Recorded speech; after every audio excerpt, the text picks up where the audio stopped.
I'm 98 years old. I've outlived the people I loved, the ones I lost, and even the ones who swore they'd bury me first. I've also outlived the young, foolish, arrogant version of myself, the one who believed time was endless and the body was invincible. At this age, I stand right at the final edge of life. I see the end as clearly as a cold cut, and before I step across that line, I have to turn back and tell you, you who are still standing in the middle of youth's party, about the truth you're trying to avoid. You're living in a sweet illusion. You think tomorrow will always be there waiting for you. You believe your body will keep enduring, keep overlooking, keep forgiving. You spend time like you have an infinite reserve. But here I am from the very edge of life, telling you straight, you're completely wrong. You don't have as much time as you think. No one does. And by the time you realize it, the price will be crueler than you imagine. It took me 70 years, 7 decades, to learn one single lesson, a lesson I should have learned the very first day I was old enough to make a choice. And I want to tell you about Daniel, the first person who made me see the cracks in every belief I ever clung to. If you still believe that later will come on its own, then this story is the final warning meant for you. It was 1964, a biting November morning in the suburbs of Minnesota. I was 24, Daniel was 26. We met at the construction site, amid roaring machines, steel clanging against steel, and that reckless feeling of youth believing the body would always keep up. Daniel was the quintessential American man of that era, working like every day was the final race, treating exhaustion as something to accept, and believing health was something to deal with later. He had this catchphrase I heard countless times: "I'll rest when I hit the next goal." But that next goal just kept multiplying. More jobs, more shifts, more responsibilities. I'd see him pause mid-shift, rolling his shoulders from pain. He'd wave it off. I'd see him cough for a whole week. He'd laugh. I'd see him gasping after heavy shifts. He'd blame the weather. Daniel believed his body could handle anything, until the day it couldn't. On March 14, 1970, around 4 in the afternoon, Daniel stepped down from the office trailer steps at the site. The air was freezing, his face pale, but he still tried to button his coat. I was a few meters away when I saw him hesitate, hand gripping the railing to steady himself. Then he collapsed onto the concrete. It happened so fast no one even had time to call his name. I ran over, panicked, and together with the others we got him into the ambulance. At the hospital, the white lights made everything feel strangely cold. Daniel lay motionless, wires attached to his chest, his heartbeat tracing faint, jagged lines on the monitor. I stood by the bed, barely recognizing the man who'd once carried the whole site like it was nothing. His wife arrived, face ashen, eyes swollen from crying.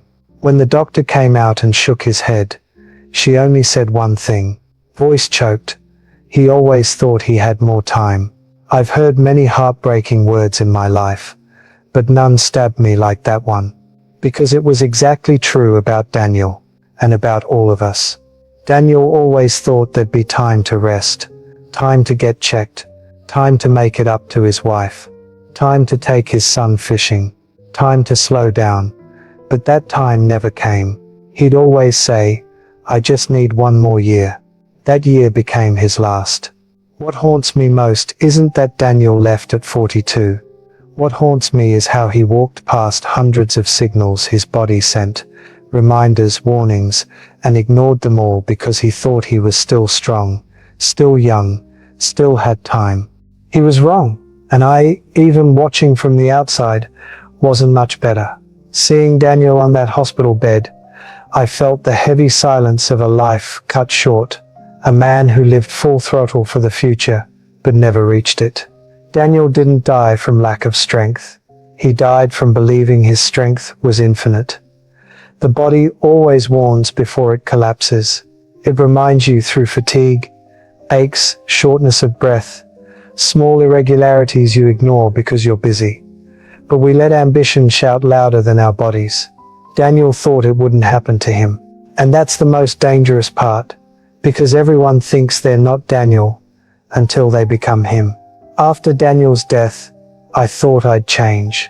I thought that lesson would be big enough to pull me off the path he'd walked. But youth has a very short memory. Today's fear is easily buried by tomorrow's ambition. And I, even having watched my friend collapse, kept living exactly like him. I smoked like lungs were replaceable. I drank to convince myself I was fine. I worked 70 hours a week, proud of exhaustion like it was proof of success. I slept little, skipped meals, ate on the run to keep up with the schedule. I believed what so many people believe. My body's strong, I'm still young. I'll get checked tomorrow. Tomorrow, always tomorrow. My body didn't think so. It tried to tell me in the gentlest ways. A dull chest pain that came and went. I ignored it. A night of shortness of breath that made me sit up in the dark. I blamed the weather, fleeting numbness in my hands, slight tremors in my fingertips. I blamed too much paperwork. I did what Daniel did, ignored everything. My body whispered. I covered my ears. Then at 54, it stopped whispering. It screamed in my face. That morning was ordinary. I bent down to tie my shoes, and the room spun. My legs gave out. The floor rushed toward me. I remember that feeling so clearly, it still gives me chills. A few short seconds, but enough to understand what Daniel went through in his final moment. I lay there motionless, hearing my heart pound wildly, knowing I'd crossed a line I couldn't uncross. At the hospital, once things stabilized, the doctor came in, looked at me for a long time, and said something I've carried ever since. If you'd come to us 10 years earlier, your body wouldn't have this much damage. There was no blame in his voice, just the truth. A truth I'd dodged for too long. I didn't lose my health in one day. I lost it in every small choice. Every cigarette I called, just one. Every drink, to unwind. Every late night, because work mattered more than sleep. Every skipped meal because I was in a hurry. Every signal my body sent that I ignored, because I thought I was invincible. I'd tell myself, tomorrow I'll change, but tomorrow never came. I'd let my body carry my arrogance for 3 decades, and eventually it did what any overloaded machine does. It stopped. The biggest mistake of my life wasn't working too hard. It was thinking my body would always forgive me. The painful truth is, you don't know you've crossed the limit until your body forces you to stop. And when it stops, it doesn't ask if you're ready. As my body began to decline, everything became clearer than I wanted. No more faint signals I could ignore. No more gentle warnings I could excuse away. It was right in front of me, in the smallest daily actions. The stairs at home, where I'd once run up and down just to grab a jacket, became so heavy I had to stop and decide whether to even try. Just one flight, and I'd grip the railing, breathe deep, then climb slowly, like each step was a challenge. In the mornings, I couldn't get up under my own power. I'd have to hold the bed frame, find something to lean on. Some days my hands shook so much. Someone had to help me stand. A simple thing. But when you can't do it, you understand what losing independence feels like. My breath grew shorter, not just from age, but from years of treating my lungs like they had no limits. Every walk to the yard made me pause to catch my breath. Trips I'd once thought I'd take, when I had time now existed, only in my head. I'd look at maps, at photos of places I'd dreamed of, and know my body no longer had the strength to take me there. I regret the years I could have lived fully. I regret the days I had the energy to go farther, run faster, laugh louder, but use them to work, to postpone, to prove something I can't even remember now. I regret the trips I promised my wife, then killed with next year. I regret the mornings my son ran into the room, tugged my hand and said, "Dad, come play outside with me." I'd tell him Dad's busy for a bit. Busy with what? I don't remember now, but I remember the look in his eyes when I said no. There are beautiful memories I should have had. Picnics, afternoon walks, ordinary but precious moments. They all slipped away because I thought I had plenty of time to make them. And now I see young people today repeating our exact mistakes. They work themselves to exhaustion. They call fatigue normal. They down 3 coffees to push through a day. They should rest. They skip meals because no time. They tell themselves tomorrow I'll exercise. Tomorrow I'll get checked. Tomorrow I'll sleep early. I look at them and see myself at 30. I see a generation believing health will never betray them, believing the body will endure anything thrown at it, believing illness is a far-off story, until that future stands right in front of them. What I want them to understand is this: you don't just pay with years of life, you pay with the most beautiful moments you could have created. You lose the ability to play with your kids. You lose peaceful evenings without pain. You lose the freedom to move, to wake up without help, to set off anywhere you want, and you lose it quietly, little by little, without noticing. When illness arrives, it doesn't come to warn. It comes to remind you the chance is gone. When the doctor says it's too late, they're not talking about medicine. They're talking about the years you burned away, years you can't get back. And when you're old like me, you understand one heartbreaking thing. What you lose isn't time. What you lose is the life you could have lived if you'd taken care of yourself when it mattered. If you wait until your body knocks to change, you'll have nothing left to change. You'll only have regret.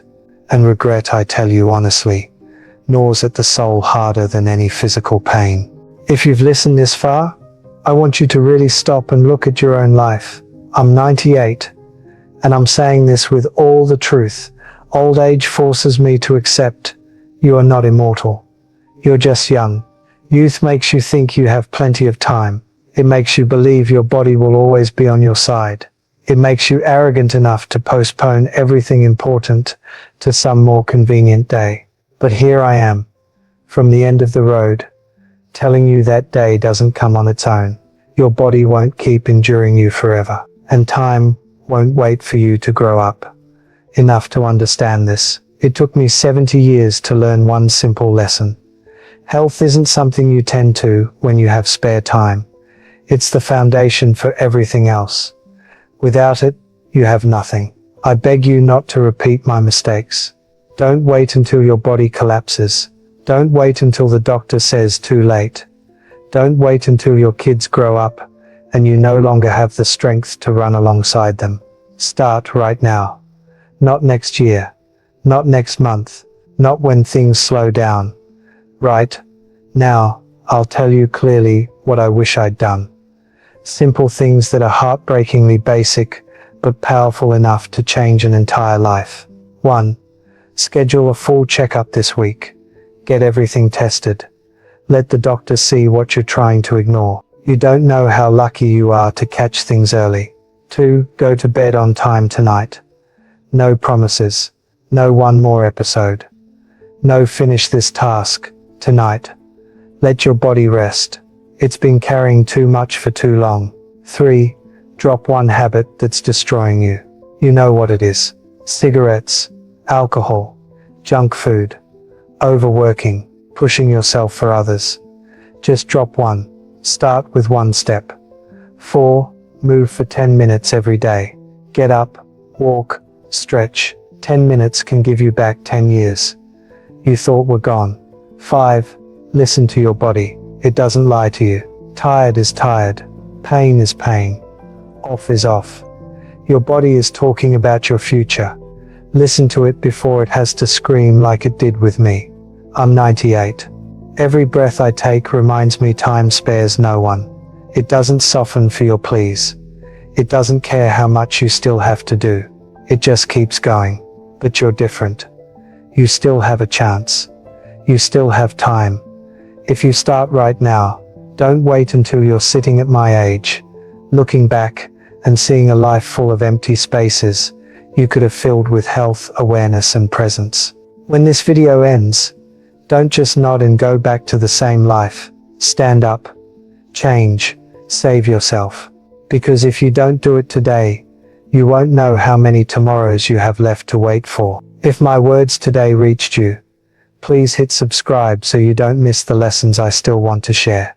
See you in the next conversation, while we still have time to change.